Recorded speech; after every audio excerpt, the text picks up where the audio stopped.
Santo es el Eterno. Bendito eres tú, Señor Yahweh, Dios nuestro, Rey del universo, que nos santifica con tus mandamientos. Y nos has decretado indagar, estudiar, aprender sobre la Torah, sobre las conclusiones proféticas y sobre el pacto renovado. Gracias, Padre, por toda tu palabra santa y perfecta. Gracias porque nos buscaste entre todas las naciones y nos otorgaste tu Torah. Bendito eres tú, Señor Yahweh, dador de tu Torah. Tú eres santo y para siempre lo serás. Gracias, gracias, Señor. Aleluya. Ya tenemos que Parashá Devarim o Deuteronomio, realmente lo podemos decir, le dicen la segunda palabra y lo vamos a ver un poquito más adelante, pero palabras que reenfatizan la Torá. Son las palabras de Moshe que reenfatizan los otros 4 libros, los 4 primeros libros. ¿Por qué decimos lo reenfatizan? Porque lo están restableciendo. Pero ahora con una gran diferencia, con una experiencia. Y eso es lo que realmente hace que la Torá, a través del filtro de tu vida, de tu práctica, se vuelva vida que sacuda a otra vida cuando le das el testimonio. Entonces es ahí cuando la Torá se vuelve viva. Yo decía una vez, y obviamente que la palabra de Dios es poderosa, es santa, es pura, es perfecta, pero metida dentro del libro no hace nada. Es cuando se activa a través de nosotros que se convierte en el árbol de vida. Porque nosotros al compartir de nuestras experiencias, de nuestras hojas, pues entonces la otra persona toma eso para hacer su té y le sirve para sanar su alma, y es lo que se vuelve, es una revelación vivida, es una revelación entendida, es una revelación que es transferida por un árbol llamado, ¿verdad? Es una persona, pero esa persona da de su fruto, aquella persona, la otra persona come, puede entender y puede causar que busque de Dios. Por eso es que la Torá es una instrucción viva. La instrucción no puede ser efectiva si no se sigue al pie de la letra, si no la desvirtuamos, pero es necesario seguirla. Entonces ahora, la Torá que vamos a ver de Deuteronomio 1:1 al 3:22, Profetas Isaías capítulo 1, versículo 1 al 27, y hay muchos de estos, los pueden copiar si quieren, no los vamos a usar todos, simplemente son cosas que se pueden conectar, donde usted puede desarrollar su propio contexto de estudio más adelante. Entonces, una cosa que queremos enfatizar, ¿por qué es importante la Torá? Nosotros, cuando hacemos el servicio de la Torá, ¿ok? Se dice aquella proclamación que la Torá se nos ha revelado para que sepamos que hay un Dios, pero ¿cuál es el objetivo? Que sepamos que hay un Dios. Eso es importante. Pero lo importante es que Dios quiere que sepamos que no solamente Él es Dios, pero que Él tiene su instrucción, que no es para beneficio de Él, sino que es para beneficio nuestro. Es completamente para beneficio nuestro. Él lo que quiere es que le conozcamos para que sepamos que Él tiene su propósito en su corazón, es que nos salvemos. Quiere que entendamos que no simplemente nacimos y somos simplemente un número más, sino que tenemos un propósito específico. Por eso orábamos hace un momento que nos des revelación y nos des la parte que nos corresponde en tu Torá. Porque esa Torá dentro de mi vida, que no, tal vez se puede parecer a algunos rasgos de algunos de ustedes, pero es completamente diferente. Usted también difiere en su manera de estructuras, en su manera de pensar, pero esa misma palabra le da a usted una validez, le da una dirección, le da un afirmamiento. Por lo tanto, hace desarrollar en usted la visión clara de lo que quiere Dios en su vida. Por eso es importante que no tratemos de desarrollar lo que nosotros queremos. Es bueno que soñemos, es bueno tener planes, pero que se los presentemos al Señor para que Él los modifique, los pueda podar Él y nos dé la revelación cuál es la perfecta voluntad de Él. Yo le aseguro que su voluntad, la suya, la mía, Está incluida la voluntad de Dios. Entonces acá, ¿de qué le servirá al hombre ganar todo el mundo si pierde su alma? Mateo 16, 26. ¿De qué vale que nosotros caminemos una vida de fe? Obtengamos muchas riquezas que vienen por observar la Torah, pero que de alguna manera, seamos negligentes en áreas o aspectos de nuestra vida que vayan a destruir o vayan a socavar todo el edificio que nosotros hemos construido. Por eso es que la Escritura está así. ¿De qué vale? ¿De qué le sirve al hombre ganar todo el mundo? En algunas versiones dice todas las riquezas del mundo. ¿De qué le sirve ganar todo el mundo si pierde su alma? ¿O qué dará el hombre a cambio de su alma? ¿Qué puede dar el hombre? ¿Qué podemos dar nosotros a cambio de nuestra alma?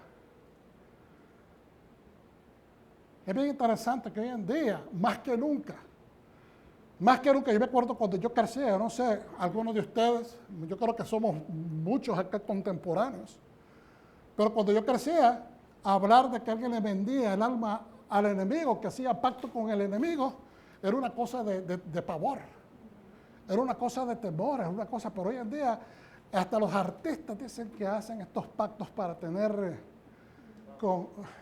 poder, fama, prestigios, etc. Y algunos lo dicen a manera de teorías o lo cuentan a manera de teorías o sensacionalistas o lo que sea. Pero hay muchas personas que presentan hasta sus espectáculos haciéndose amigos, haciéndose muy fan de las cosas diabólicas. Y entonces, cuando yo miro eso, yo cambio el canal. Porque aunque la canción me puede gustar, yo no sé ahora qué hay detrás de esa canción. ¿Me está entendiendo?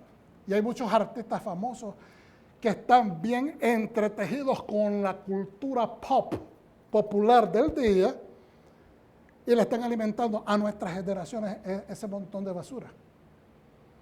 Con mensajes subliminales, con, ¿cómo se dice? Escenarios que presentan luces y formatos o simbologías que van contradictorias a la voluntad de Dios. Entonces tenemos que tener cuidado.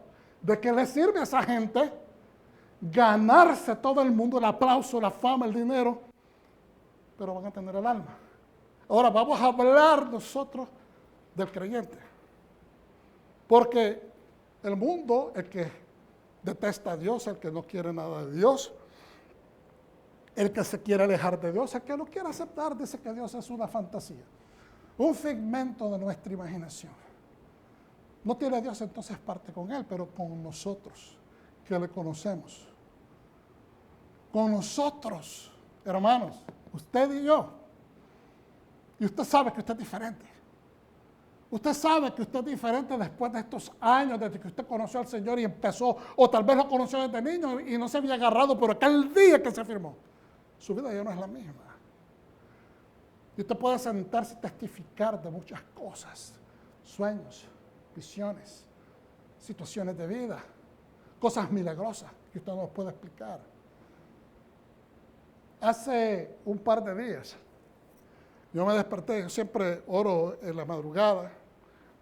Bueno, no siempre, voy a decir 98% del tiempo, 97% del tiempo que me despierto en la madrugada yo oro.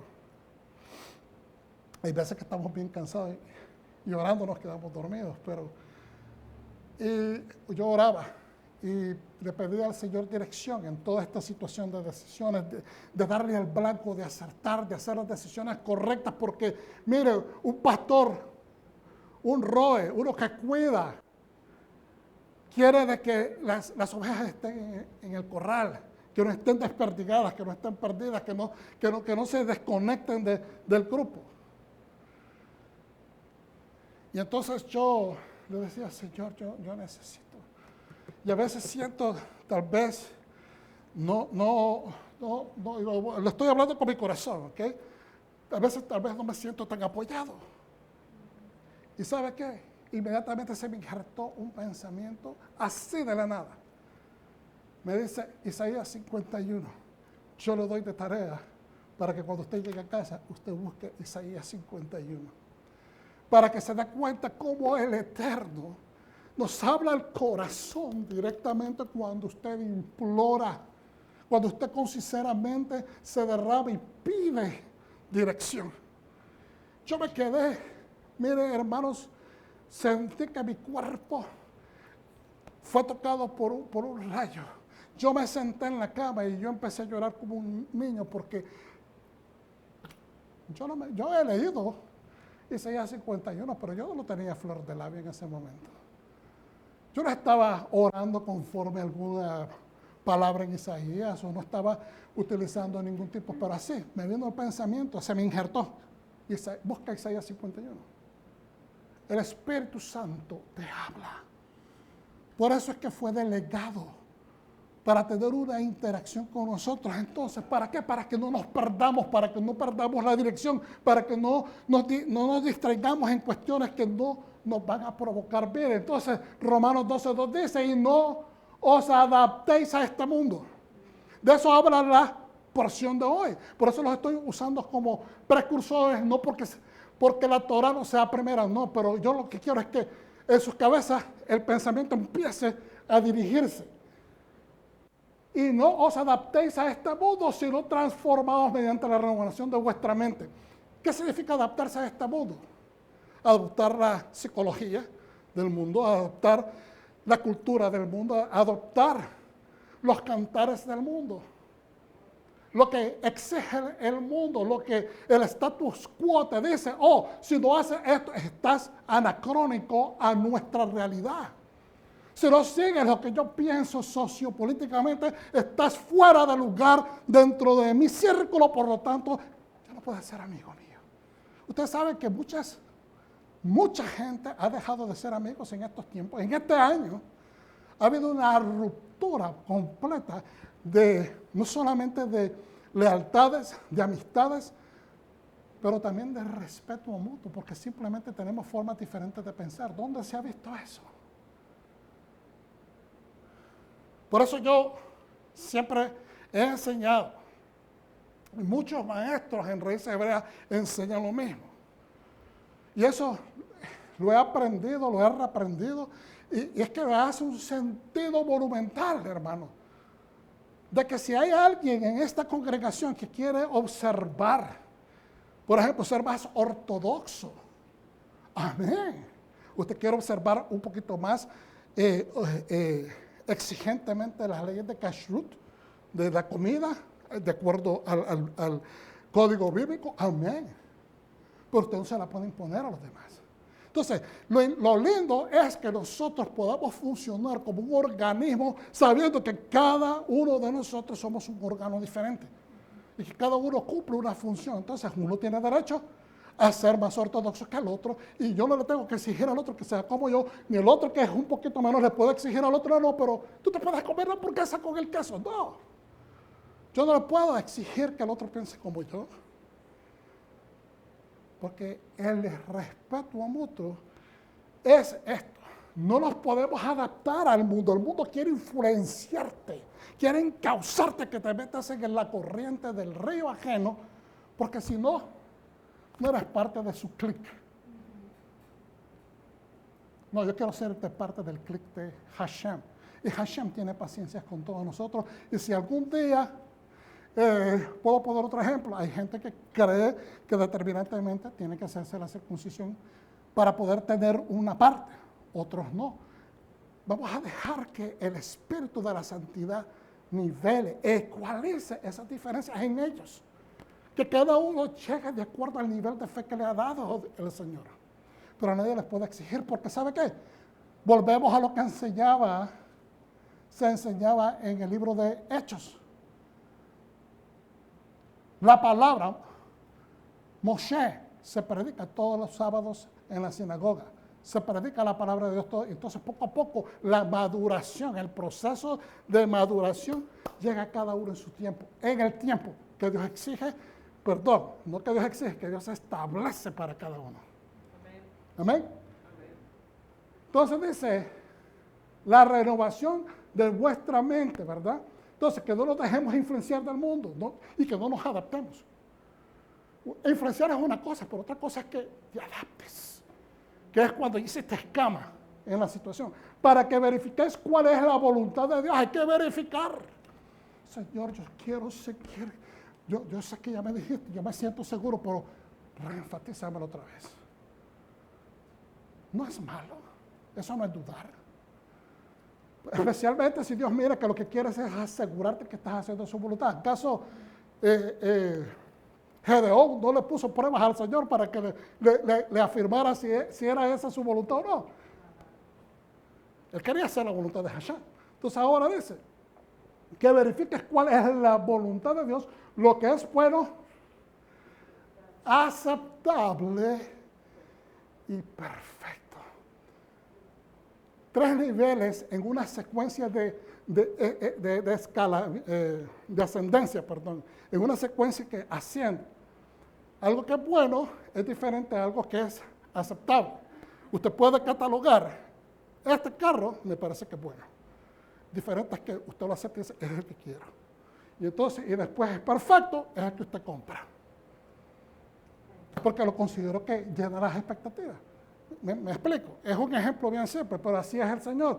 Lo que estás haciendo es bueno, pero quiero que aceptes que mi concepto es mucho mejor que el tuyo y que después lo apliques, que lo adoptes en tu vida.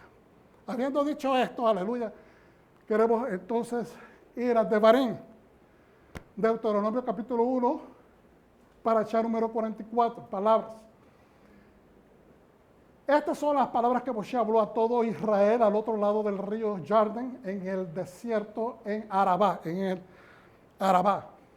frente a Suf. Ustedes saben dónde es esto. Ahí cerquita del Golfo de Aqaba. Vamos a verlo en un momento. ¿Por qué? Porque le está diciendo, en el Arabá, es el desierto de Arabá, al sur del Mar Muerto. Y después dice, frente a Suf, es la parte donde llega la puntita de Israel, que es el mar que ellos cruzaron anteriormente, hace 3.500 años. Y entonces, ese es el Suf, el mar, el Yom Suf, que significa ¿qué? El mar de juncos o de juncales, entre Param y Tofel, Labán, Hatzerot y Div Sahab.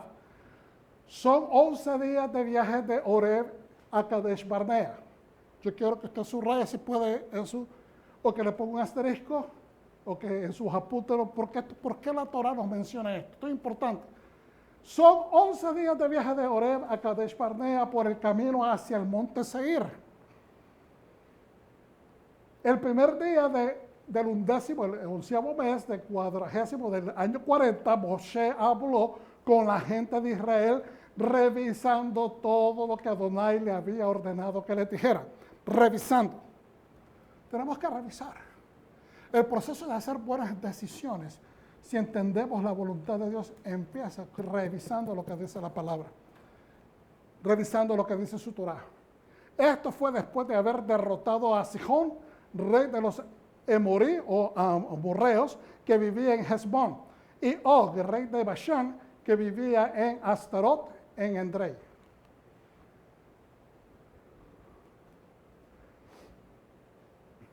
Ahora, aquí, más allá del Jardín, en la tierra de Moab, es decir, al sur del Jardín, al sur prácticamente, como le decía anteriormente, es una combinación de el sureste de Moab y del Mar Muerto y el sur del Mar Muerto.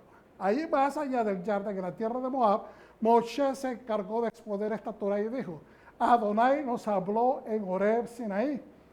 Y él dijo, ya viviste lo suficiente en esta montaña. Pueblo de Dios, ya viviste suficiente con temor en esta pandemia. Esta montaña de pandemia, tú ya viviste suficiente en temor. No estoy diciendo que te rebeles y que te empieces a exponer. Ya viviste suficiente en esta montaña de vicisitudes económicas. Ya viviste suficiente, tal vez en una conformidad de buscar de Dios conforme al formato antiguo y no conforme al nuevo formato que estamos estudiando. Quizás es tiempo de hacer cambios. Quizás es tiempo de adoptar un nuevo aproximamiento, una nueva metodología. Quizás, ayer me decía mi hijo, quizás es tiempo que tú y yo, papá, me decía, nos pongamos a ir al gym. Y yo le dije, si estás hablando en serio, me gustaría tener un compañero para que nos animemos.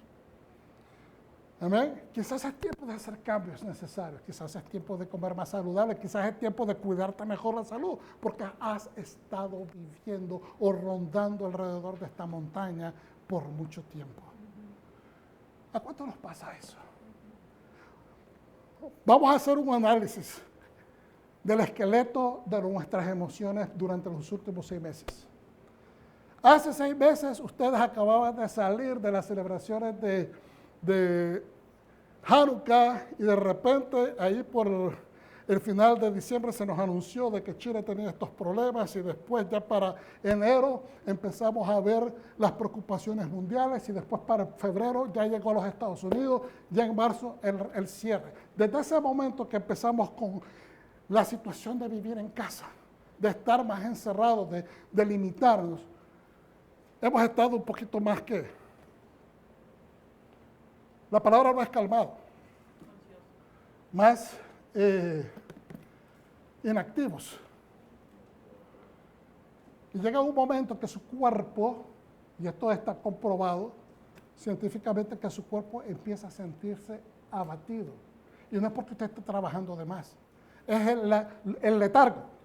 Le empieza a afectar, sus huesos empiezan a adormecer, sus músculos empiezan a adormecer, usted empieza a tener problemas musculares, de esqueleto, porque no está ejercitándose normalmente. Y eso viene produciendo de repente después perezas, y esa pereza empieza a tornarse en una especie de semidepresión, medio depresión. Y si usted no se cuida y en ese momento no salta y dice, voy a ir a caminar, voy a ir a hacer algo, tengo que movilizarme. A veces mi esposa me dice, tú pareces loco, porque bueno, también hasta Héctor me dice, porque empiezo a caminar por toda la casa. ¿Me entiende? Yo hago mis ejercicios dentro de casa, porque si usted se deja, entonces esa situación de inactividad empieza a tomar un grado mayor en su vida y en su psiquis. Y se empieza a convertir en una montaña. Por eso es que Yeshua nos está hablando de la condición del ser humano, cuando él dice, si tuviera fe como el tamaño de una semilla de mostaza, le puede decir a la montaña que se mueva. Obviamente él no está hablando de montañas físicas, está hablando de las montañas que nosotros mismos creamos por desobediencias a la Torah, por inconsistencias disciplinarias y por pensamientos que no son adecuados o por monotonías o inactividades. Entonces, tenemos que decirle a esta montaña, muévete, pero en estos momentos a veces nosotros somos la montaña. Le puedes decir a esa montaña que se mueva. Tú eres la montaña. Yo, usted, nosotros a veces nos podemos convertir en esa montaña y tenemos que ordenarle en fe que se mueva, porque la fe es la que ejercemos siguiendo, vuelvo y repito, la fe es lo que nosotros hacemos siguiendo la instrucción de la Torá. Santo sea el Señor. Ahí más allá del Jardín, en la tierra de Moab, Moshe se encargó de exponer esta Torá y dijo, Adonai nos habló en Horeb, Sinaí, y le dijo, ya viviste lo suficiente en esta montaña.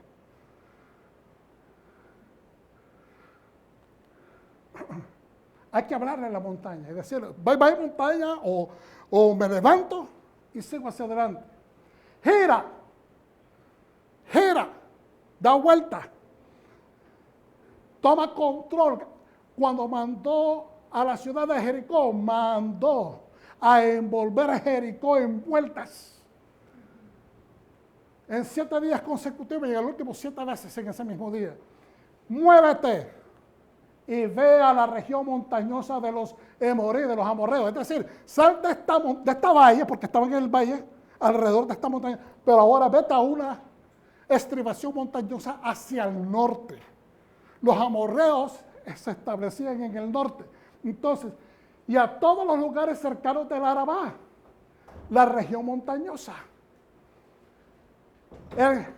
Diga conmigo, Shefela. Diga conmigo, Shefela.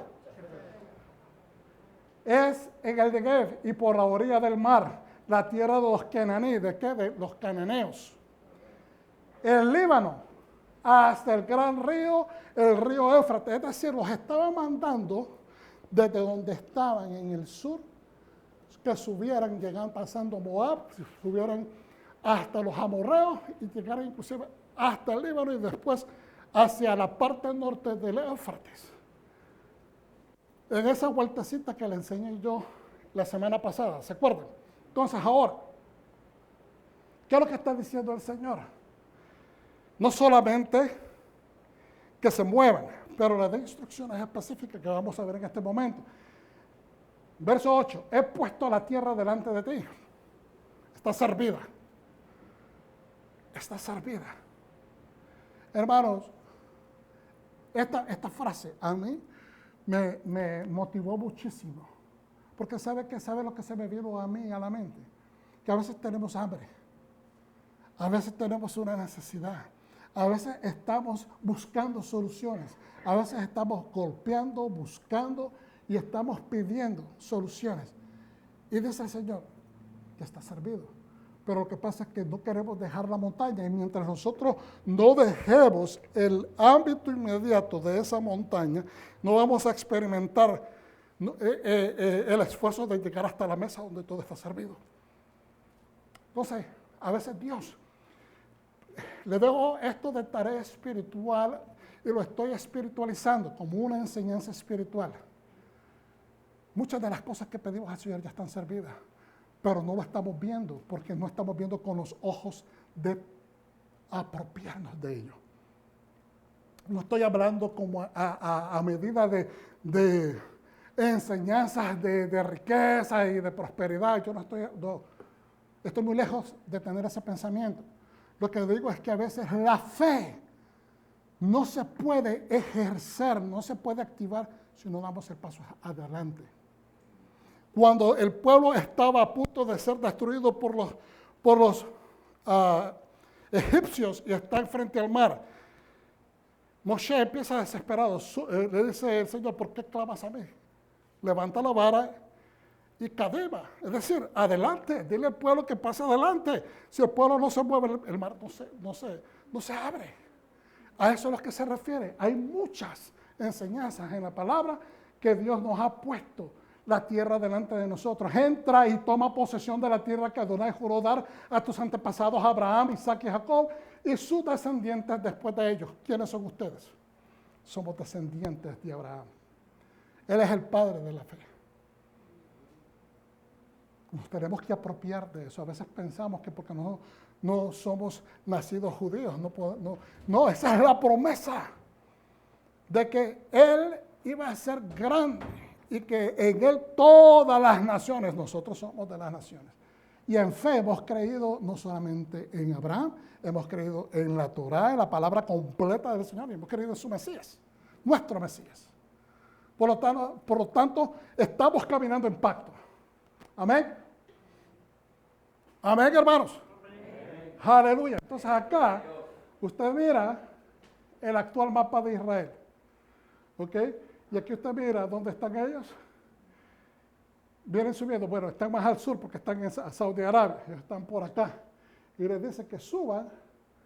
¿Ok? Que suban hasta llegar. Esta es el área del Yom Suf. Este es el mar que ellos viniendo de Egipto cruzaron.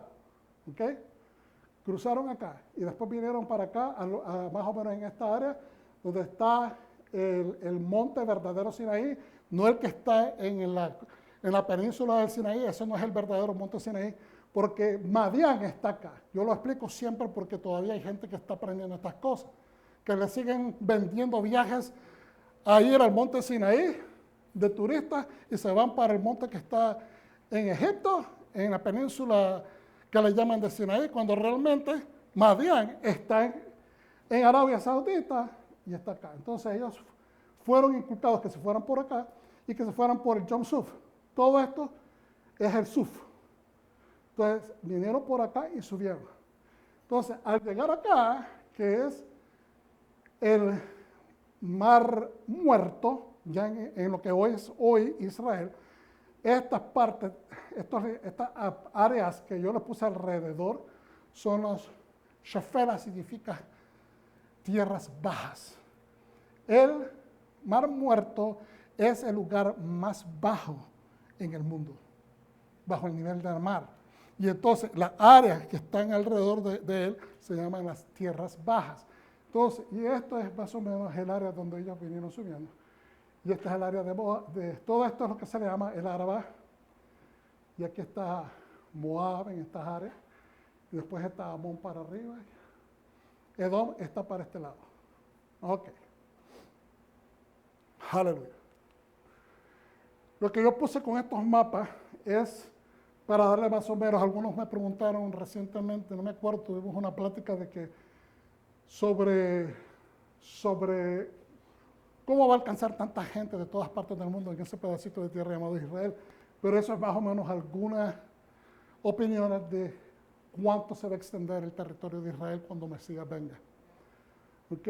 Y estas otras mapas, algunos piensan que va a agarrar también partes de Turquía y donde estableció las iglesias es también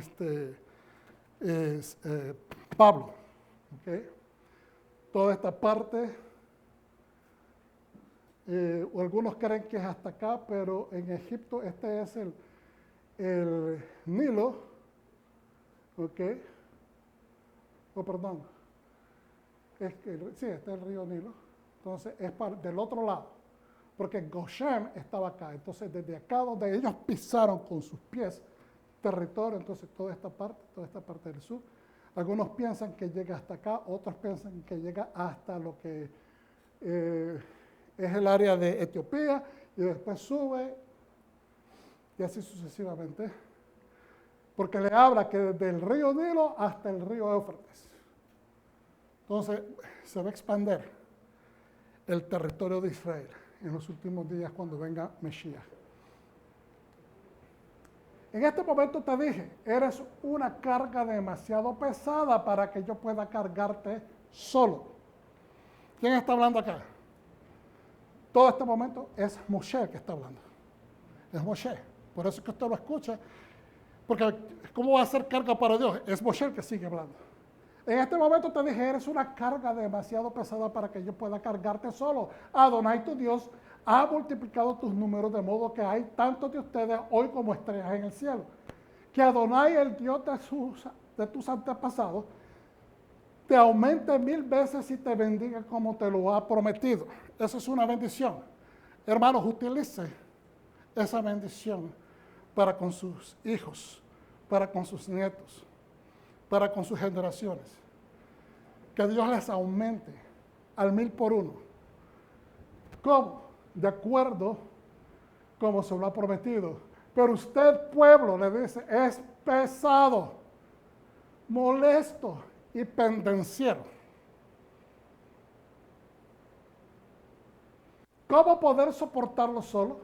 Escoja de cada una de sus tribus, hombres sabios, comprensivos.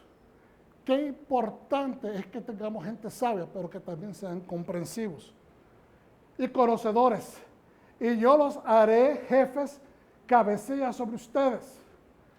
Me respondiste, lo que has dicho sería bueno para nosotros hacer. Entonces tomé las cabezas de tus tribus, hombres sabios y conocedores, y les hice jefes sobre el pueblo, líderes de decenas, de 50, de cientos y de cargos de miles y oficiales. Tribu por tribu, perdón. En ese momento encargué a tus jueces, escucha los casos que surgen entre tus hermanos y juzga con justicia entre un hombre y un hermano, entre el extranjero que está con ellos. Porque es importante que nosotros adoptemos esta Torá inmediatamente cuando la estamos leyendo. Porque es importante que seamos sabios, y la sabiduría dice, si alguno carece de sabiduría, pídasela al Señor, que se la va a entregar sin límites. Eso es lo que establece la palabra. Pero ¿cómo entonces estamos utilizando la sabiduría? Dentro de esa sabiduría tenemos que ser entendidos. Y dice, escucha los casos. Por eso, el que tiene sabiduría tiene que utilizar el entendimiento para usar un juicio que no esté con prejudice, que esté prejuiciado. Un juicio que no se incline ni a izquierda ni a derecha, sino un hombre sabio que escuche y pueda hacer un peso entre lo que es evidente, entre lo que es ficticio, entre lo que es verdadero. Escucha los casos que surgen entre los hermanos y juzga con justicia,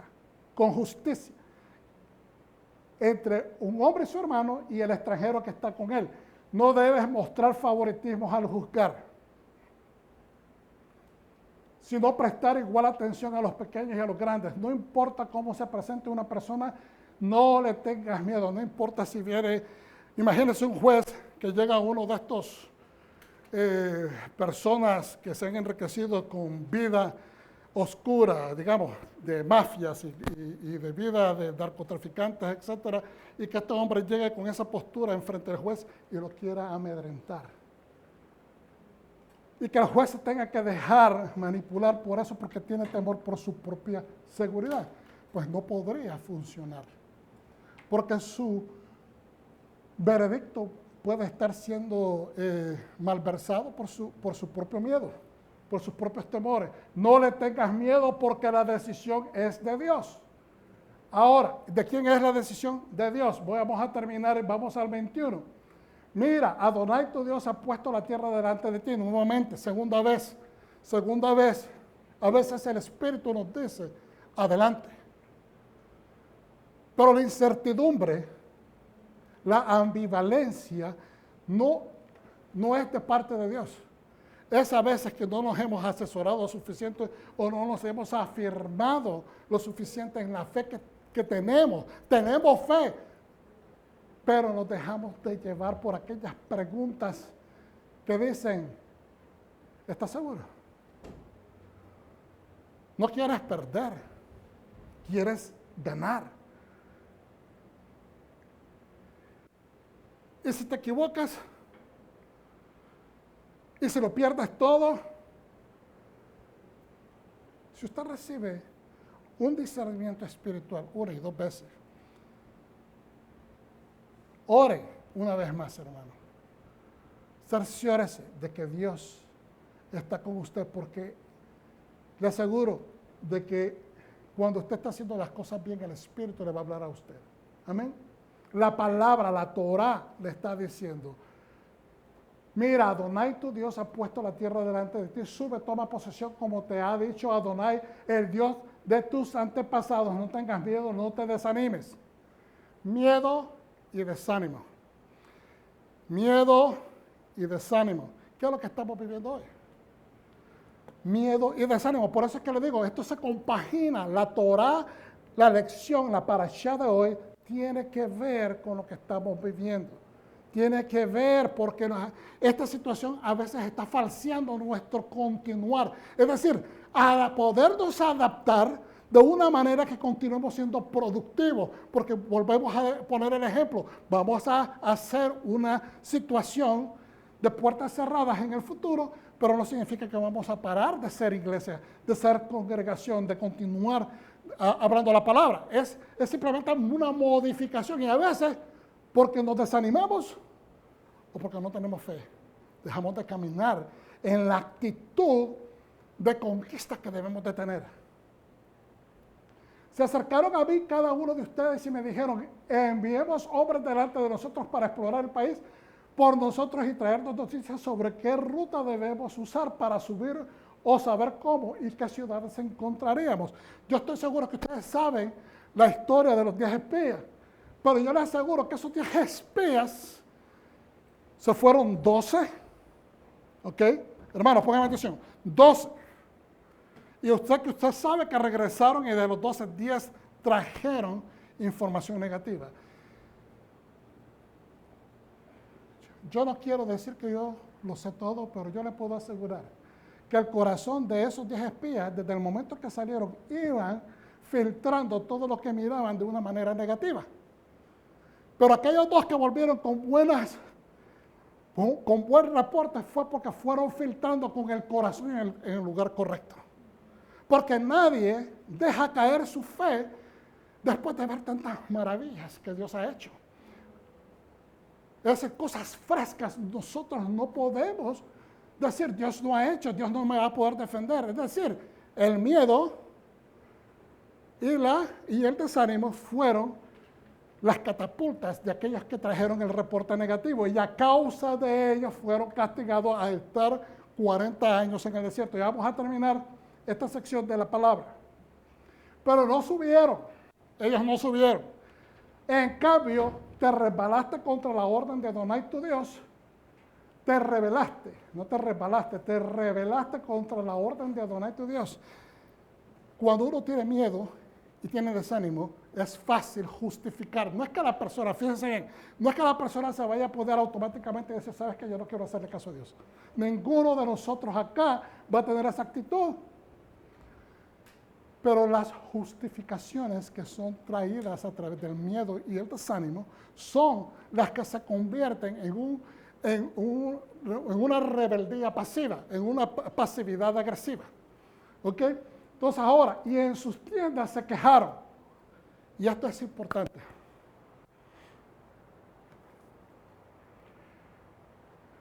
Todos nosotros. No estoy haciéndolo a manera de juzgar, ¿ok?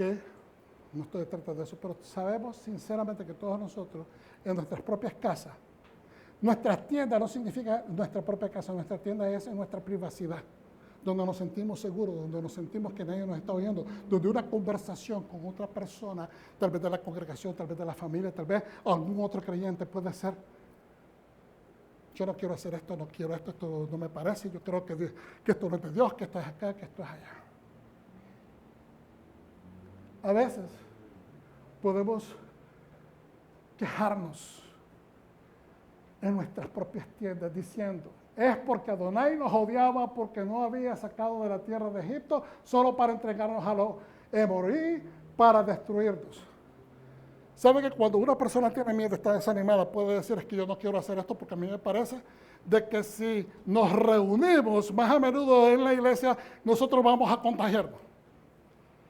¿Por qué? Porque estamos escuchando ciertas voces que sí se pueden hacer meetings, que sí se pueden hacer todo este montón de actividades sociales, pero la iglesia es la primera en ser tildada como el potencial de la expansión del microbio.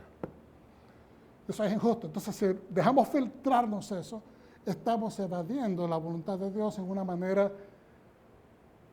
de desanimarnos. Vamos al 29. Te respondí, no tengas miedo, no le tengas miedo. Te respondí, no tengas miedo, no le tengas miedo. Adonai tu Dios, que se adelanta a ti.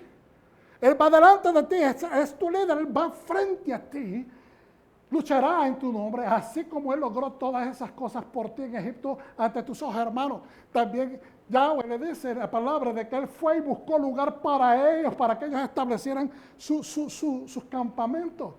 A lo largo de todo el camino que viajaste hasta llegar a este lugar, me salté, y también en el desierto donde viste cómo Adonai tu Dios te llevó, como un hombre lleva a su hijo a lo largo de todo este camino. Sin embargo, en este asunto no confías en Adonai, tu Dios.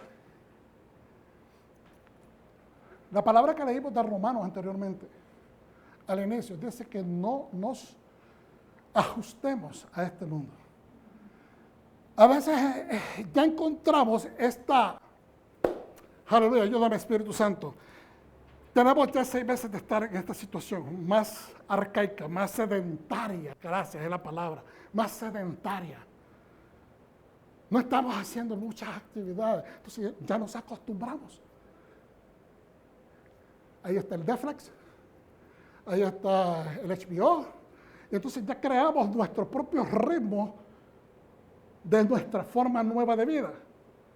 Pero las áreas de nuestra vida donde sentimos desánimos, que son usualmente las áreas de fe, no las estamos poniendo en práctica, no nos estamos ejercitando. Entonces ahí donde, sin embargo, en este asunto no confías en Adonai, tenemos que confiar en Dios, especialmente para romper todas las barreras que se quieren anteponer a la voluntad del Eterno en nuestra vida. Y ciertamente no es parte de su voluntad que estemos llenos de temor en medio de esta pandemia. Pueden venir invenciones, ideas. Puede haber la solución de muchas cosas que usted le ha estado pidiendo al Señor. Antes de ellas, quizás desarrollar una nueva idea, un nuevo negocio, una nueva forma. Una nueva forma de aprender, de estudiar, de buscar de Él, de su presencia. Pero quizás nos estamos ajustando a nueva forma de vivir utilizando el filtro equivocado.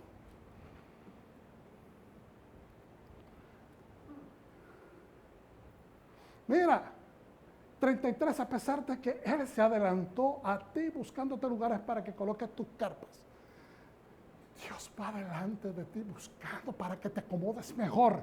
Él no es un Dios de atraso, es un Dios de progreso. Él no quiere que su pueblo vaya disminuyendo, sino que vaya ascendiendo.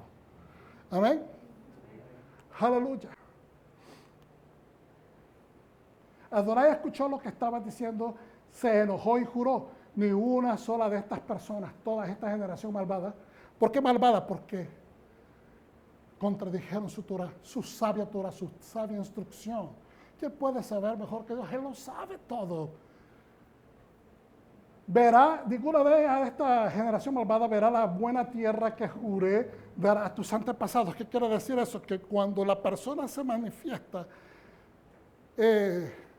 constantemente, perennemente, contrario a la voluntad de Dios por miedo, desánimo, yoquipiardismo, como le pasó a Esaú, va a desvirtuar la bendición que está preparada para ellos. Excepto Caleb, hijo de Jefune, él lo verá. Y después, además, por tu culpa, Adonai se enojó conmigo y dijo, tú tampoco entrarás ahí. A veces podemos causar que a otra gente no entre, tus hijos. Y usted dice, ¿cómo va a ser? Eso no es culpa mía. El ejemplo. La falta de instrucción. Si tú estás desmejorado en tu forma de caminar, pues, ¿cómo vas a instruir efectivamente a tu hijo que está viendo los ejemplos? A tu nieto que está viendo el ejemplo. Es una palabra fuerte, porque es un redarguyo. Eso es lo que Devarim realmente implica, es un redarguyo. El repetir la palabra es recordar al pueblo todo lo que han vivido en su experiencia, ejerciendo lo que conocen de la Torah. Desde el momento que construyeron desde el momento que se les entregaron los 10 mandamientos y después la construcción del Mishkan, desde ese momento ellos vienen experimentando, aplicando, aprendiendo cosas nuevas y poniéndolas en función. Y entonces ahora él hace una disertación completa basada no en teoría escrita, sino en todo lo que ellos ya han experimentado y han vivido por 40 años. Santo es el Eterno. Entonces por eso le dice, Yahshua, hijo de Nun, tu asistente, él entra, pero no tú. Y por eso le dice, Moshe, ustedes me causaron, porque yo me enojé, perdí la paciencia. Podemos tomarlo de dos formas. Se está quejando Moshe. Y yo le voy a decir, ok, se está quejando Moshe. Ustedes, por la culpa de ustedes, amén, se las está echando. Ahora la pregunta es, ¿tenía derecho Moshe a quejarse de esa manera? después de 40 años de sacrificios. Después de 40 años de ser el roe, el vaquero, el dirigente, el cabecilla, el rey, el escucha quejas. Tenía derecho a quejarse porque le costó, no pudo entrar. Sí, yo creo que tenía un grado de justificación. Pero eso no es el punto de su redarguyo. El punto es que queda escrito para que nosotros veamos que a veces nuestras actuaciones pueden provocar que otras personas no entren. Indirectamente. Dependiendo de lo que enseñemos. Dependiendo cómo nosotros instruyamos a nuestros hijos o lo que vean, porque nosotros podemos instruir, ya lo hemos dicho muchas veces, usted puede ponerse azul instruyendo al joven, pero si él no mira el ejemplo en usted, eso no va a proceder adelante. Es lo que ven en nosotros, porque nos miran en vida, lo miran en función. Por eso es que aquí la Torah toma lo que se le llama la segunda ley, no porque sea diferente, es porque es una reenfatización de la verdad que es. Están viendo ahora el producto de lo que es la Torah en sus vidas. Aleluya. Ok, introducción. Hasta mañana, no, entonces continuamos. Aleluya, no, introducción. El último libro de la Torah de Deuteronomio, que es la segunda palabra de Moshe en hebreo, se reconoce como Devarim, que significa palabras. Y la parashá porción de estudio de esta semana se llama ¿cómo? Devarim. Y es el número. Y es en la secuencia de este ciclo anual. Acuérdense, siempre recuerdo. Hay un ciclo de 7 años, hay un ciclo de 3 años, hay un ciclo que estudiamos todas las parashá en un solo año. En esta parashá se le da el nombre de Devarim por la frase, diga conmigo, Elej Ha Devarim. Estas son las palabras, empieza Moshe. Estas son las palabras que Yahweh nos dijo. Así empieza esta porción. Pero en hebreo se lee entendiéndose que son palabras de regaño. En inglés dicen rebuke. Este redarguyo. ¿Por qué? Es decir, empieza a enseñar, empieza a disertar la palabra otra vez, pero de esa manera de redarguyo. Es con una actitud fuerte. ¿Ok? Entonces, en griego se dice Deuteronomio, que es una traducción de la frase en hebreo, la Mishnah, una repetición de la palabra. Mishnah significa repetir. ¿Ok? Y bien, por eso es que en griego le pusieron Deuteronomio.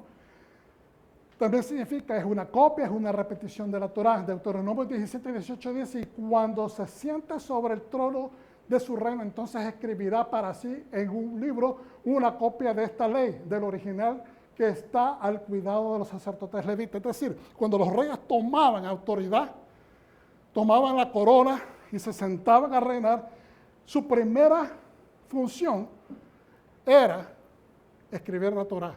Y simultáneamente empezaban a hacer acciones de bondad y justicia. Abran los libros. ¿Quién debe, quién no debe? Y empezaban a perdonar. ¿Quién tiene que salir de la cárcel? Eso eran las acciones de bondad y justicia. Es lo mismo que hacen los presidentes hoy día. ¿Okay? Tanto de entrada como de salida. Aleluya. Voy a tomar un poquito de agua. Estamos aprendiendo. Estamos aprendiendo. Yo también estoy aprendiendo. Deuteronomio significa traduce a repetición en la copia de la Torah. De ahí es que se utiliza el término en círculos rabínicos como la segunda palabra o la segunda ley. Estoy repitiendo, yo sé, pero es para que se nos lo recordemos. Pues Moshe la repite en presencia de todo el pueblo. Este libro es prácticamente un recuento de toda su travesía. ¿Ok? En hebreo, ¿verdad? De toda la travesía del pueblo hebreo por el desierto hasta llegar al lado oriental del río Jordán, al lado este. Devarim, palabras, es el discurso de despedida también, que dice Moshe.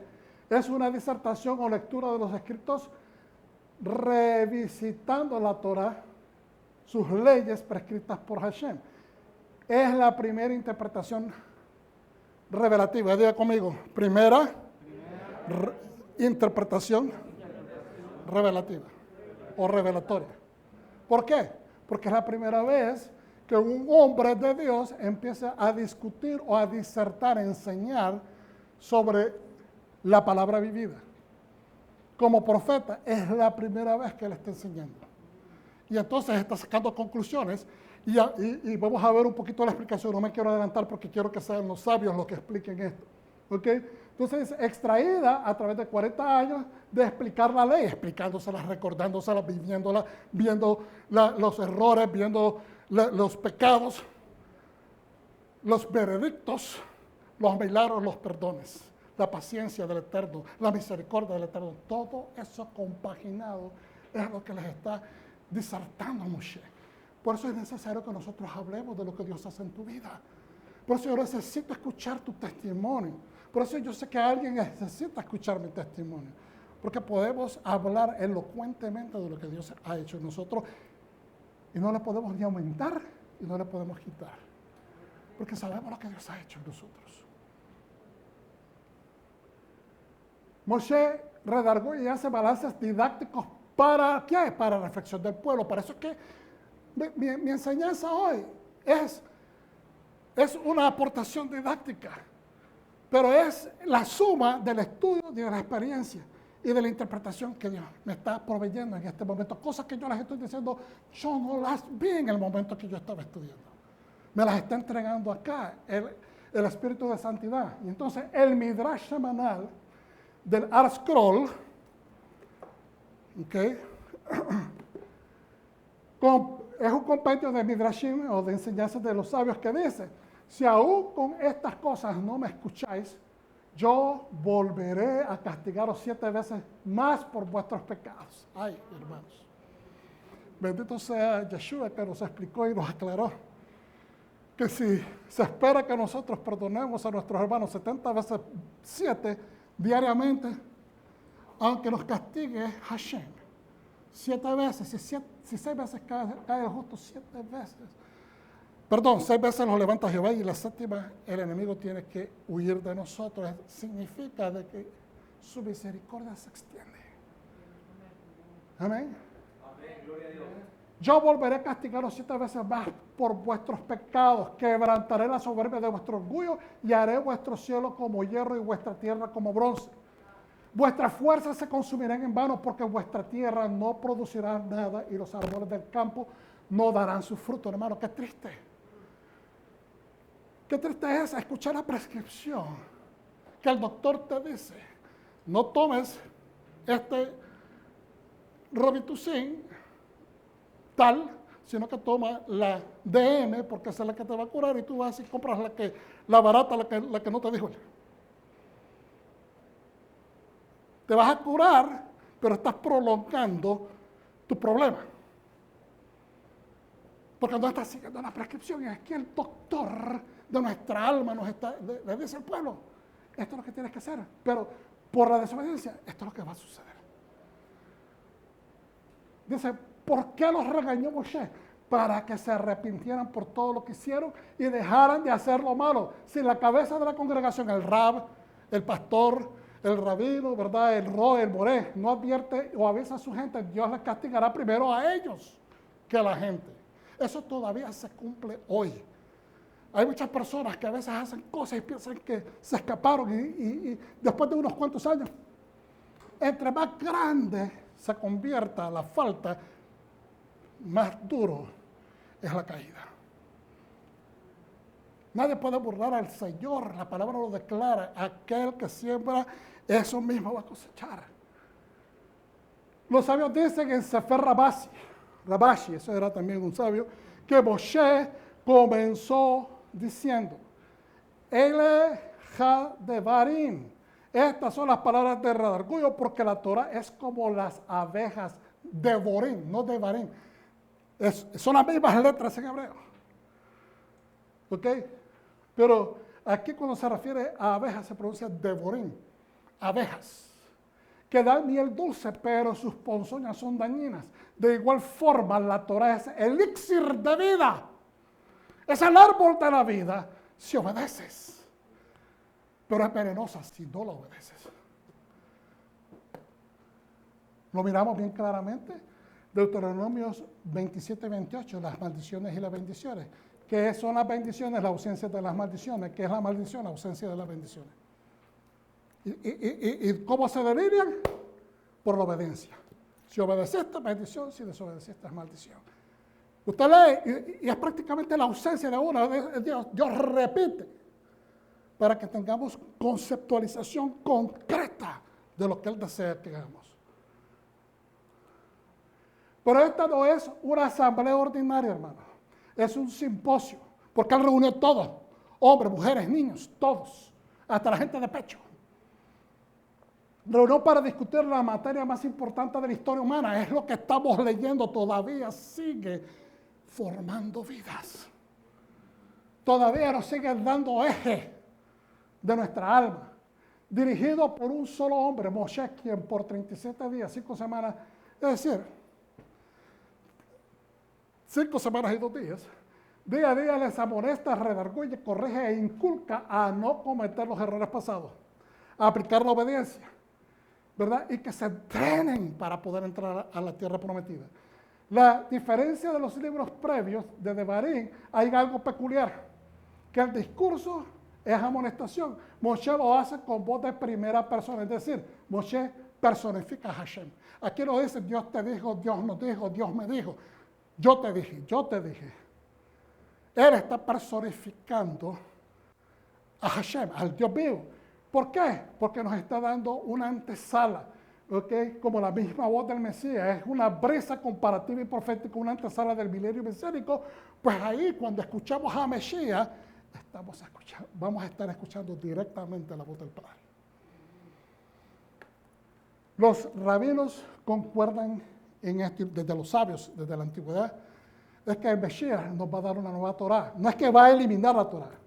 Él va a aclarar las que fueron cumplidas por él. O sea, va a hacer una reorganización y posiblemente va a emitir otras nuevas Torás o nuevos set de instrucciones. En adición, no es que viene a abolir lo que ya está escrito, sino que viene a hacer un addendum.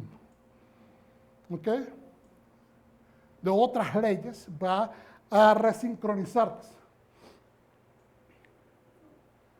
Es como una brisa comparativa, dijimos, ¿verdad? Profética. En el futuro, por venir en la presencia de Mesías, el pueblo creyente y fiel podrá tener shalom. Hermanos, cuando nos dice el apóstol Pablo, dice que, ¿cuáles son los frutos del reino? Justicia, paz y gozo. ¿Verdad? En el Espíritu Santo, ¿verdad? Y ese es el shalom que nosotros estamos buscando. Que haya justicia. Cuando hay justicia, hay una libertad plena, hay una paz. Y podemos tener entonces gozo. Que es el menujá, es el completo descanso. Que después de esta larga espera, de estar esperando 2000 años al Mesías. Ya vamos a terminar, hermano. Importante destacar, que los escritos apostólicos de los evangelios nos dan cuenta de la muerte de nuestro Dios Yeshua HaMashiach en el día de Pesach, que la Escritura declara que una vez resucitado manifestará a sus discípulos dando evidencia de su resurrección. Aquí yo lo expliqué el año pasado. Lo voy a explicar con mis palabras rapidito. Yeshua muere 3 días enterrado y después él pasa, dice la Escritura, 40 días. Entonces, nosotros lo que tratamos de trazar el año pasado es que 37 días habló Moshe en el desierto, según los sabios. Entonces, si Yeshua está cumpliendo la Torah y él está haciendo, o sea, Moshe está dándonos una ventana hacia el futuro, entonces Mesías tiene que cumplir exactamente lo mismo. ¿Okay? Él le enseña a sus talmidim por 37 días y con los 3 días que estuvo muerto y resucitado, ahí se forman los 40 días. Ahí como se los estoy enseñando, 3 días más 37 son 40, y después los últimos 10 días se completan los 50 días para el día de Pentecostés, porque él les dice, regrésense. Ahora, está la otra versión, que también me gusta que estudiemos las cosas con balance. Otro opinión dice que son 3 días en la tumba, 40 días de discipulado con sus discípulos, que les estuvo recalcando, recordándole todas las cosas que les enseñó, lo dice la Escritura. Entonces, serían 43 días más los últimos 7 días, que esa última semana ellos van de regreso a Jerusalén y ahí se completan los 50 días. Simplemente cositas que estudiamos. Ahora vamos a ir más adelante, porque no podemos dejar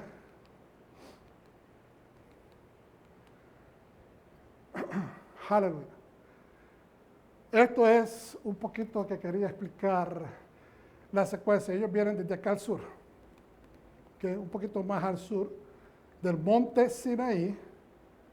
Suben, aquí lo tienen el Sinaí, pero lo tienen demasiado arriba porque, perdón, lo estoy viendo equivocadamente. Corrijo, estamos en el lugar correcto. Aquí está donde ellos cruzaron. Esta es la tradicional, que dice que ellos cruzaron por el sur. Los nuevos estudios dicen de que ellos vinieron por acá, bajaron por acá y cruzaron acá. Más o menos a esta altura del Yam Suf, o el mar de los Juncales, y entonces llegaron después al Sinaí, de aquí subieron, a manera por acá, y llevaron al Arabá, que es todo este desierto de acá, pasaron por Edom, Moab, Namón, hasta el norte, llegando hasta Aram, allá arriba, y cerca de Líbano, y después regresaron para abajo. Hermanos, 11 días, dice la Escritura, necesitaba desde Mount Sinaí hasta llegar a la tierra. Pero por desobediencia, 40 años dando vueltas, toda esa circunvalación que ustedes miran, dando vueltas por todos lados. Aquí está mejor. 11 días por desobediencia, 40 años de estar en el desierto, los cuales les sirvió para crecer, depurar faltas de fe, depurar desobediencias y entrar en la horma de la nación que Dios quería que ellos fueran. Okay. Esta es la que más se pega, donde cruzaron ellos. Aquí está el Sinaí, que hoy ese monte que nosotros conocemos, que es el monte Sinaí, se llama Jabal al-Lawaz. Ok. Vamos a dejarlo acá, pero quería compartirles esto, porque este es el Shabbat de la visión. Es el Shabbat antes de llegar al recordatorio o la conmemoración de Tish B'Av, que es este próximo miércoles. Tish B'Av es la fecha donde conmemoramos todos los desastres o tragedias que le han sucedido al pueblo judío. Muchos judeocristianos piensan de que no tenemos que celebrar. Yo les digo, ¿cómo no lo vamos a celebrar o no celebrarlo, conmemorarlo? Cuando se trata de nuestra fe, cuando se trata del pueblo donde nosotros hemos sido sacados. El judeo-mesianismo o judeocristianismo no se puede sostener solo sin el judaísmo. El judaísmo sí. Porque fue la piedra cantera, como lo dice la palabra, pues estoy utilizando la comparación de donde fuimos extraídos. Entonces diríamos que no tendríamos que celebrar nada de la Biblia. No teníamos que conmemorar.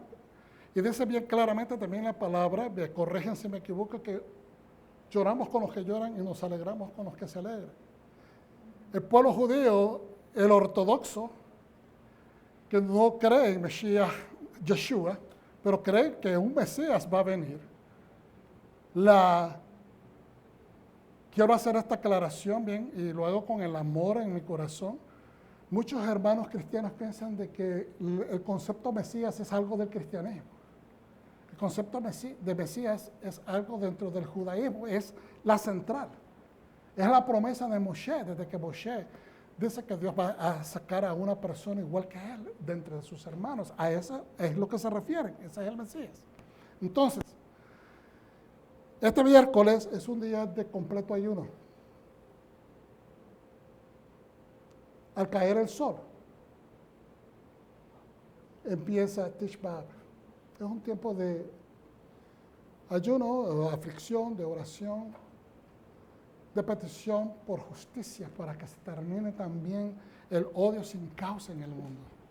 Que se termine el resentimiento o el sentimiento negativo del antisemitismo. Ese resentimiento que sienten muchos americanos hoy en día en contra de la iglesia, hermanos, es increíble. Que una nación que es fundamentada en los valores morales judeocristianos, hoy en la modernidad, en el siglo XXI, odien el mero eje o fundamento que trajo esta nación a fluidez. Y está pasando en todos nuestros países, latinoamericanos también. Europa vive en estos momentos posiblemente el inicio de un avivamiento, porque por los últimos 30 años Europa ha decaído de una manera bien fuerte, pero está empezando a encenderse un fuego espiritual. ¿Por qué? Porque los mismos últimos tiempos están llevando a la gente a creer que Dios existe, porque están viendo profecías cumplidas. A veces la gente del mundo, especialmente los seculares, se van más con las profecías de Nostradamus que con las... y piensan que él inventó el libro de profecías, cuando ya las profecías están hechas acá. Cuando allá acá el código de la Torá puede revelar muchas cosas. Entonces, vamos a tomar ese tiempo. Les inculco, les insto. No es exigido que si usted lo ora y el Señor le revela, que guarde Tish B'Av, porque es donde se celebra el momento cuando el pueblo judío, desgraciadamente, elabora y empieza a celebrar, elabora el becerro de oro. Ese es el día, que fue un día de desgracia, donde perecieron muchos. Después también es cuando el primer templo es destruido, el segundo templo en el año 70 también es destruido. El primer templo fue destruido por los babilonios, el segundo templo por los romanos en el 70 después de Yeshua. Y después en 1492 fueron sacados de España por los reyes católicos, todo el pueblo judío, si no iban a ser víctimas de linchamientos y si no se convertían, pues también a ponerlos en las estacas de fuego, etcétera, etcétera. Y después también, más recientemente, en la Primera Guerra Mundial se inició en un día de Tish B'Av, y muchas de las otras situaciones donde el pueblo judío fue perseguido, si no fue exactamente en el día, fue el día siguiente, etcétera. Siempre dentro de ese perímetro dentro del calendario judío. ¿Okay? ¿Qué significa Tish B'Av? Es el 9 del mes de Av. Vamos a estar en oración, vamos a hacer ayuno completo, y donde, pues, si usted lo quiere hacer con agua, usted lo puede hacer. Hay muchas personas que no acostumbran el ayuno, pero yo lo inculco de que debemos de observar estas cosas. Es importante. Y esto lo quiero leer simplemente, que les pido nada más 5 minutitos más de paciencia, porque creo que nos deja una enseñanza profunda. El 11 de abril, esto no es mío, esto lo tomé de Aish latino, y fue escrito por el rabino Efrem Goldberg, y porque es importante dar crédito a quien crédito lo merece. El 11 de abril de 1944, Ana Frank escribió en su diario: ¿quién nos hizo a los judíos diferentes a todos los pueblos?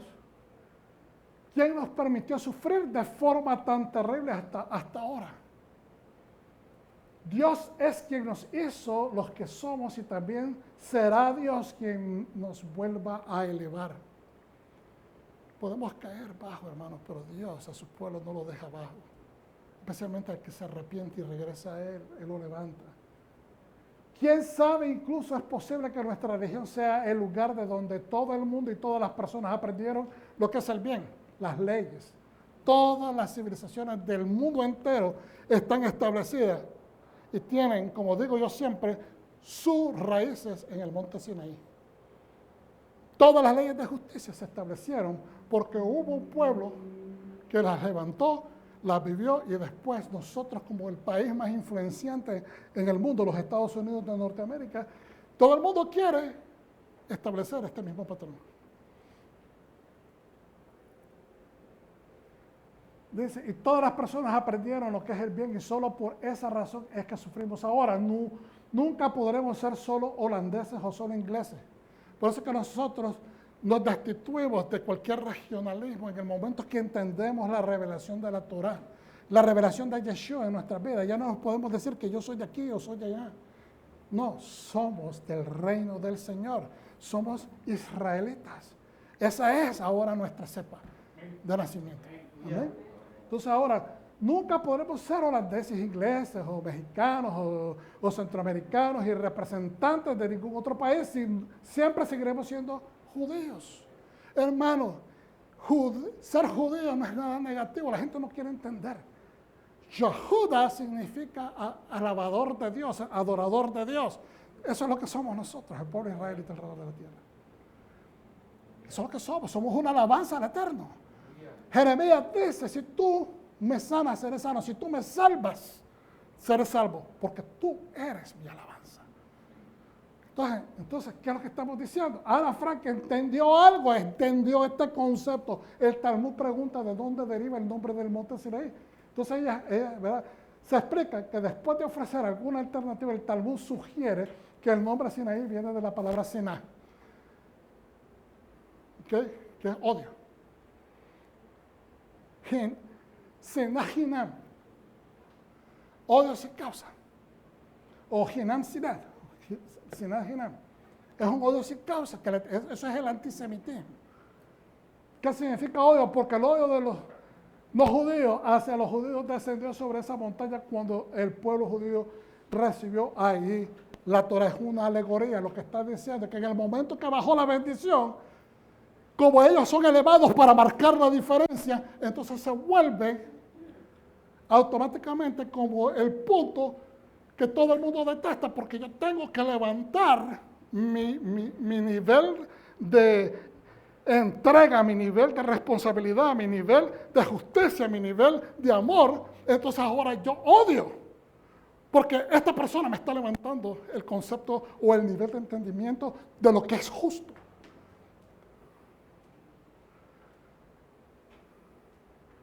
La Torá demanda un estilo de vida ético y moral, una actitud de entrega antes que de recepción, una vida de servicio más que de privilegio, y todo revolucionó al mundo. Solamente una vida que se limita puede otorgar el beneficio de esa limitación, como les decía anteriormente, que recordemos al necesitado en estos días de nuestra carencia, para que cuando vengan las piedras duras, nosotros recibamos la provisión del Señor. Porque tú hiciste esa siembra. El pueblo judío se le otorgó la tarea de ser la conciencia moral del mundo. Una misión en la que no siempre ha tenido éxito. No es a materia de crítica. Porque muchos ahora critican al pueblo judío. Mira, ellos tienen un montón de gente inmoral ahí en Tel Aviv. Las hay en todas partes. Pero que de todas formas atrajo la ira, el enojo y el odio de muchos. Durante 2000 años los judíos han sido perseguidos, maltratados simplemente por su judaísmo y todo lo que éste representa. Y es cierto de que cuando una persona tiene convicciones de justicia y de rectitud, esa persona va a exigir que aquellas personas que están moviéndose en una actitud injusta, entonces tiene que decir, mira, lo que estás haciendo es injusto. Amén. Y entonces automáticamente esa persona lo va, ¿cómo se dice? Lo va a rechazar. Al hijo no le gusta que lo regañes, se enoja con el padre. Al empleado no le gusta que el supervisor lo regañe, se enoja con su jefe. Y así sucesivamente. Siempre el ser humano se está rebelando en contra de la autoridad que tiene sobre su cabeza. Y entonces cuando una persona te exige que te arregles, se vuelve, como quien dice, el blanco de tus enojos. Después del holocausto, el mundo les dio a los judíos un descanso de ese odio y en cambio se convirtieron en los beneficiarios de su misericordia. Pero si observamos, estos eventos han empezado a declinar y después de 70 años ya empezamos a ver nuevamente el antisemitismo. Mira qué bonito esta analogía.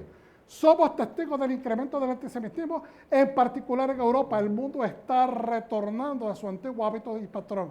Y la pregunta es, Eja, ¿cómo?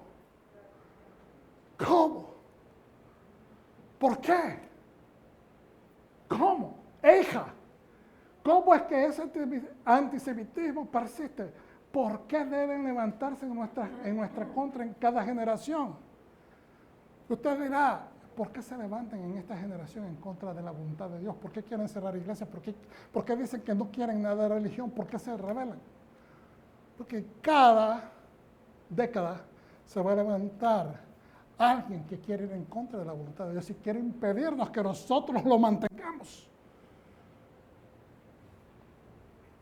Eja, ¿cómo es posible que los judíos de Europa Oriental tengan que temer una vez más por su vida? Eja, ¿cómo es posible que la autoridad, con todo el progreso que logró la humanidad,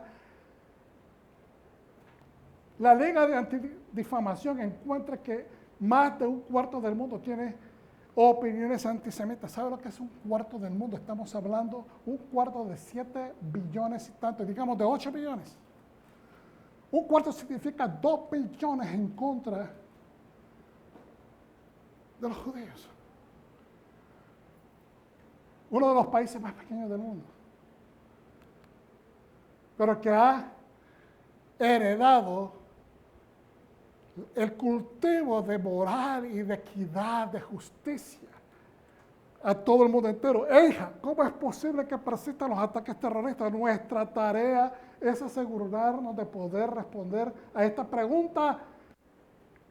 Aeja, Aeca, ¿dónde estás? ¿Estás asumiendo tu responsabilidad? ¿Dónde estamos? ¿Estamos asumiendo nuestra responsabilidad hoy? ¿Estamos nosotros haciendo nuestra parte o estamos simplemente jugando a que la estamos haciendo? Esa es la pregunta. El rabino Soloveitchik, no sé, Soloveitchik, de Belarus, en Europa, dice, él murió aquí en Boston en 1993, donde dice que aunque el Midrash identifica 3 oportunidades en las cuales figura la palabra eja, en verdad existen 4 veces. Cuando Adán y Eva no asumieron su responsabilidad, Dios le dice, ¿dónde está? Cuando nosotros no asumimos nuestras responsabilidades, siempre estamos escondiéndonos detrás de árboles. ¿Ok? Eja, Aeca, ¿dónde estás? Eja es una cosa, ¿cómo? Y Aeca, ¿dónde están? En hebreo tiene las mismas letras que Eja, lo que llevó a que el rabino dijera que cuando no respondamos al llamado de ¿dónde estás? Es cuando no asumimos esa responsabilidad personal. Y decíamos hace un tiempo atrás, nosotros todos tenemos una responsabilidad comunal. Ahreyut. Es la responsabilidad que todos nosotros tenemos, que cuando yo mire a un hijo de ustedes, yo lo voy haciendo algo mal, yo lo voy a llamar la atención. Si no, entonces no estoy llevando a cabo mi trabajo.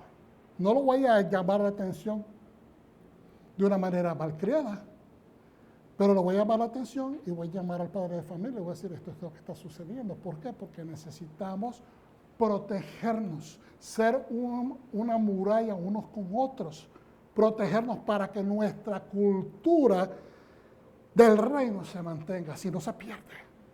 Somos nosotros los llamados a cultivar, no el mundo te va a seguir influenciando a hacer las cosas negativas. Entonces ahora podemos preguntar, Eja, ¿cómo es posible que ocurran todas estas cosas terribles, pero quizás nunca encontremos una respuesta definitiva? Nuestra tarea es asegurarnos de poder responder a la pregunta, ¿dónde estás? Heme aquí. Heme aquí, señora. Hineni. Aquí estoy, Señor. Estás asumiendo tu responsabilidad.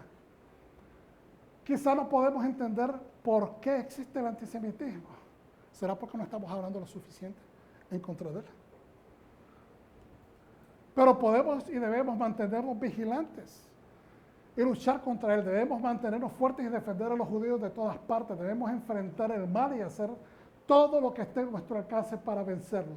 Y debemos hacer todo lo posible para asumir nuestra responsabilidad personal respecto al cumplimiento de la visión judía de Israel, de traer lo divino al mundo.